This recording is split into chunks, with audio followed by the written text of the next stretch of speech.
Okay, guys, right.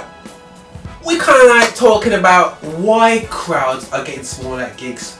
And all I can do is reflect what's going on in my hometown, Birmingham. Hopefully I said it right there, yeah? Or Birms, yeah? And what's happening in my hometown? When I was younger, promoter, the Well, I used to go to the Well, a well-known event done by Beresford Dawkins and a few other events that used to be going on, and they used to be ramped out, it was a crazy gathering of, Christians from different denominations, and we used to get together. You could have up to about 1,000 people watching quality production with local artists. Now, you could argue and say, yeah, I kind of do that with Affinity, dropping that in. With Affinity, we do live band, great events at the Drum, but we can't get the same numbers. There's actually more people in the community because obviously people have had offspring, and within the church community and whatever. But you know what? Why is the crowd smaller? So I'm gonna throw it out there. I've said it before, but why crowds are gone smaller? Because these days now, which I find personally, now number one, okay, well let me get this first. Right, number one, these days, as a promoter, you have to realise that people meet outside of concerts. Back then, you had no Facebook, no Twitter, no way of meeting new people, only at concerts.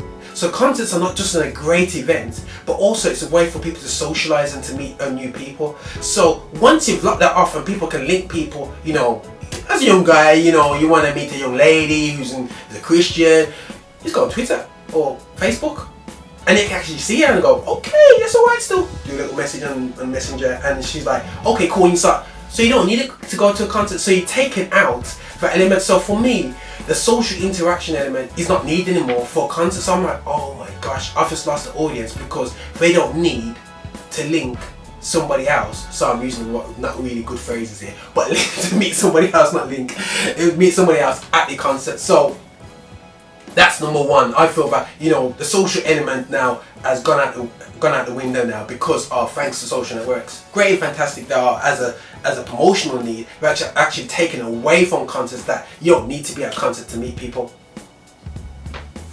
Right. Number two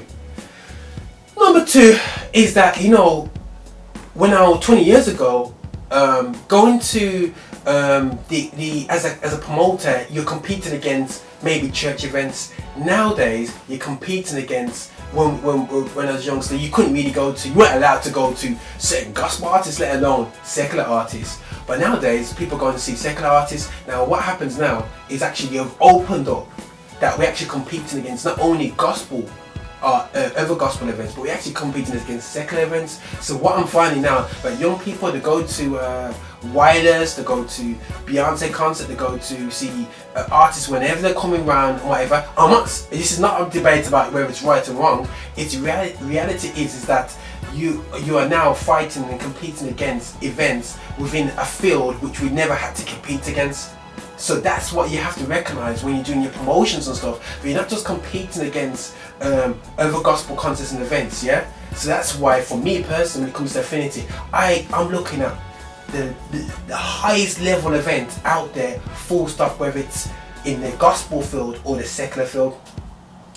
So I'm not going to be debate whether it's right to go to them concerts. This is not what it's about, but it's just recognising the things that are coming against us as an event. So you got that. Also, I don't think number three.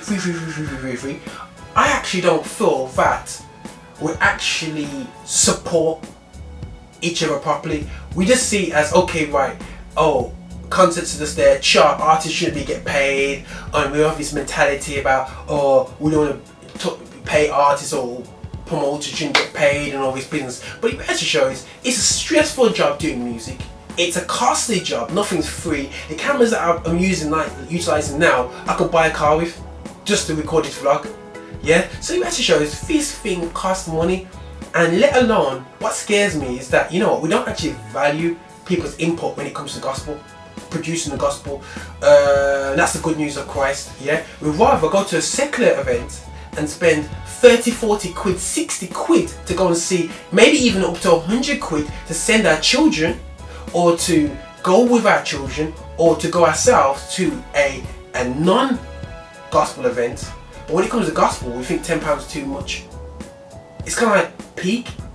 I could buy, you know what I'm saying, a bucket, a six bucket. It's a 6 chicken bucket. I think something like that. Six chickens from KFC and some fries for the same price. And some people just have that for normal dinner by themselves. Not bad to anyone.